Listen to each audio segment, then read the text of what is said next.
శ్రీ వైష్ణవి. తాతయ్య పేరు ఏంటి నాని? తాతయ్య పేరు ఏంటిది? నిన్ను అడిగేది చెప్పు. తాతయ్య పేరు? నాని పేరు? డాడీ పేరు? మమ్మీ పేరు? తమ్ముడు పేరు? బావ పేరు? అత్త పేరు? అత్త పేరు హర్షిత. మామ పేరు?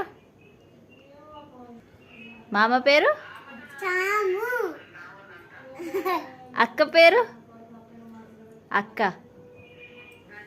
అక్క పేరేంటి? అక్క.